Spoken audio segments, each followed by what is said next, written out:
오늘 우리에게 주신 하나님 말씀은 신명기 32장 34절부터 43절까지 말씀입니다. 제가 봉독하겠습니다.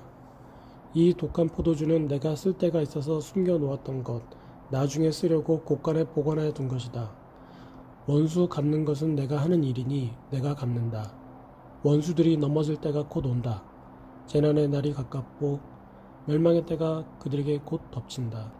그들이 기진맥진하고 갇힌 사람도 노인 사람도 하나도 남지 않았을 때에 주님께서는 당신의 백성을 심판하시고 당신의 종들을 불쌍히 여기실 것이다. 그때 주 하나님이 말씀하신다. 그들의 신들이 어디 있느냐? 그들이 피난처로 삼던 그 반석은 어디에 있느냐? 그들이 제물로 바친 그 기름을 먹고 부어 바친 포도주를 받아 마시던 그 신들이 어디에 있느냐? 그들이 일어나 너희를 돕게 하고 그들이 너희의 피난처가 되게 하여라. 그러나 이제는 알아라. 나 오직 나만이 하나님이다. 나밖에는 다른 신이 없다. 나는 죽게도 하고 살게도 한다. 나는 상하게도 하고 낫게도 한다. 아무도 내가 하는 일을 막지 못한다. 내가 하늘로 손을 들고 내가 나의 영원한 삶을 두고 맹세한다. 나는 나의 칼을 날카롭게 갈아서 내 손으로 재판을 주관하며 내 원수들에게 보복할 것이다. 나를 미워하는 자들에게 보응하겠다. 피살자와 포로들의 피, 적장의 머리에서 나온 피, 내 화살이 이 피를 취하도록 마시고 내 칼이 그 고기를 실컷 먹을 것이다. 모든 나라들아, 주님의 백성과 함께 즐거워하여라. 주님께서 그 종들의 피를 흘린 자에게 원수를 갚으시고 당신의 대적들에게 복수하신다. 당신의 땅과 백성이 지은 죄를 속하여 주신다. 아멘. 네, 오늘 말씀은 신명기 32장 이 모세의 노래 그 결론 부분입니다. 이 34절부터 43절 이 결론 부분의 핵심 내용은 바로 하나님께서 그의 백성을 위하여 원수 갚으신다. 그 내용입니다. 모세는 신명기를 통해서 이스라엘 백성들이 잊지 말고 꼭 기억해야 할 내용, 중요한 내용들을 말했지요. 그 긴 설교의 그 결론 부분에 일어나서 이제 이스라엘 백성이 반드시 기억해야 할 것, 그것이 바로 무엇이냐? 하나님께서 그의 백성을 지키시고 억울함을 풀어주시고 회복시켜 주시는 바로 은혜의 하나님이다. 이것입니다. 우리가 인생 가운데 이 원수 갚으시는 하나님, 은혜의 하나님을 잊지 말아야 할 이것을 교훈으로 삼아야 할 것입니다. 우리는 살면서 수많은 고난을 겪지요. 우리가 우리의 죄로 자초하든 전혀 예상하지 못하고 억울하게 당하든 많은 고난이 우리를 덮쳐옵니다. 그럴 때면 어떤 생각이 듭니까? 어떤 마음이 듭니까? 너무나 억울하고 또 답답하지요.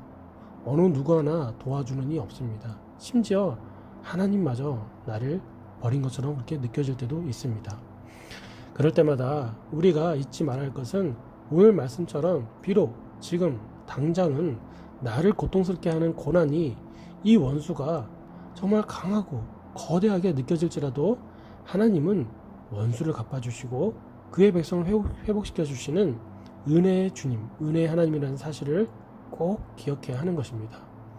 원수를 갚는 일은 하나님께 있습니다. 여기서 원수를 갚는다라는 것은 우리가 흔히 생각하는 어떤 복수나 보복을 가리킨 것이 아닙니다.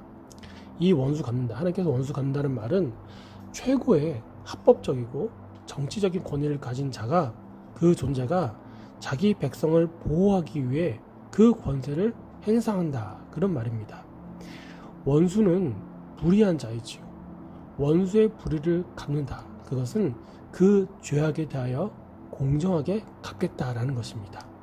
바로 심판을 가리키는 것이죠. 하나님 말이 공의롭고 불의 없는 심판을 하신다라는 것입니다. 원수 갚음, 즉 심판은 하나님이 하시고 하나님께 속한 것입니다. 원수 갚음, 심판은 하나님의 것이기 때문에 우리는 원수를 갚을 수 없습니다. 로마서 12장 19절 말씀에 사도 바울이 이렇게 얘기합니다. 사랑하는 여러분은 스스로 원수를 갚지 말고 그 일은 하나님의 진노하심에 맡기십시오. 성경에도 기록하기를 원수 갚는 것은 내가 할 일이니 내가 하겠다고 주님께서 말씀하신다 하였습니다. 라고 또 사도 바울이 얘기했습니다. 우리는 하나님을 대신하여 원수 갚는데 앞장설 수 없습니다. 그것은 하나님의 일이며 하나님의 고유 권한입니다. 우리가 그분의 그 거룩한 권한을 어떻게 넘볼 수가 있겠습니까? 그럼 우리는 원수 갚을 수 없으니 어떻게 해야 될까요? 그 질문에 해답이 있습니다. 마태복음 5장 44절부터 48절까지 예수님의 말씀입니다. 나는 너희에게 말한다. 너희 원수를 사랑하고 너희를 박해하는 사람을 위하여 기도하여라. 그래야만 너희가 하늘에 계신 너희 아버지의 자녀가 될 것이다. 아버지께서는 악한 사람에게나 선한 사람에게나 똑같이 해를 떠오르게 하시고 의로운 사람에게나 불의한 사람에게나 똑같이 비를 내려주신다. 너희를 사랑하는 사람만 너희가 사랑하면 무슨 상을 받겠느냐? 세리도 그만큼 하지 않느냐? 또 너희가 너희 형제 자매들에게만 인사를 하면서 지내면 남보다 나을 것이 무엇이냐? 이방 사람들도 그만큼은 하지 않느냐? 그러므로 하늘에 계신 너희 아버지께서 완전하신 것 같이 너희도 완전하여라. 아멘. 우리가 할 수 있는 것은 원수를 위해 기도하고 용서하고 사랑하는 일, 그것뿐입니다. 이건 불의를 용납하라는 말이 아닙니다. 불의와 싸우는 방법입니다. 그 방법은 기도와 용서와 사랑입니다. 원수는 반드시 하나님께서 심판하십니다. 불의함은 하나님께서 반드시 진멸시키십니다. 우리는 우리의 억울함, 원수 갚은 최후 심판을 하나님께 온전히 맡길 뿐입니다. 우리는 죄인이기 때문에 여전히 분노와 복수와 자기 연민과 또 억울한 감정에 우리의 영혼이 마비됩니다. 우리는 어떻게 해서든지 안갚음하려 합니다. 실제 그런 일을 벌이지는 않더라도 그 안갚음의 마음을 품고서 상대방이 잘못되기를, 망하기를, 멸망하기를, 넘어지기를, 저주를 받기를 기원합니다. 그런 마음의 씨앗이 우리 가운데 품어져 있습니다. 하나님은 우리의 마음을 너무나 잘 아십니다. 우리는 하나님께서 명령하신 대로 원수 갚음은 심판은 하나님께 맡기고 기도와 용서와 사랑으로 그 원수를, 그 심판을 내야 할 것입니다. 우리는 마땅히 그렇게 할 수 있습니다. 왜 그렇습니까? 성령 하나님께서 그러한 능력을 주시기 때문입니다. 그리고 하나님께서 예수 그리스도 안에서 이미 그 일을 이루셨기 때문에 우리가 마땅히 그렇게 할 수 있는 것입니다. 하나님은 예수 그리스도 안에서 우리가 악을 악으로 갚는 일을 멈추게 하셨습니다. 원수 갚음은 하나님의 것입니다. 원수 갚음은 하나님께 맡기고 하나님께서 우리에게 살라고 명하신 말씀의 삶을 살아가야 할 것입니다. 원수는 자기 죄로 멸망합니다. 오늘 신명기 말씀에 하나님께서 원수 갚으실 때를 말씀하시지요. 그때는 바로 그 악인들, 그 원수들의 죄가 가득 차 있을 때입니다. 악인은 결국 자신의 죄로 멸망합니다. 그 일은 전적으로 하나님의 일입니다. 사랑하는 여러분, 하나님 외에 다른 신은 없습니다. 하나님은 죽게도 하고 살기도 하시며 상하게도 하고 낫게도 하십니다. 어느 누구도 하나님이 하시는 일을 막을 수 없습니다.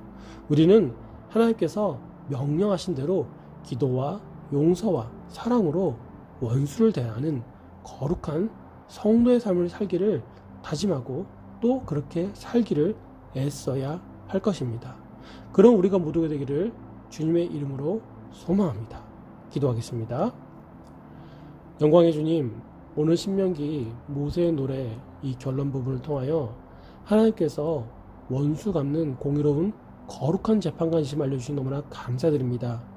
죄인인 저희들은 하나님을 대신하여 악을 응징하거나 벌을 줄 수 없습니다. 하나님께서 우리의 억울함, 분노, 좌절, 고통 그 모든 것을 다 아십니다. 악인들에게 그에 합당한 심판을 주께서 내리실 것입니다. 그래서 저희는 주께서 명령하신 대로 악에 대하여 기도와 용서와 사랑으로 대하는 거룩한 성도의 역할을 감당해야 할 것입니다. 이 일이 너무나 힘들고 고통스럽고 어렵지만은 성령 하나님의 도우심을 의지하며 묵묵히 해 나가려 합니다. 오늘 하루 그리고 앞으로도 영원히 주의 말씀에 순종하는 저희 모두가 될 수 있도록 주께서 능력 주시기를 간절히 소망합니다. 이 모든 말씀을 살아계신 우리 주 예수 그리스도의 이름으로 기도합니다. 아멘.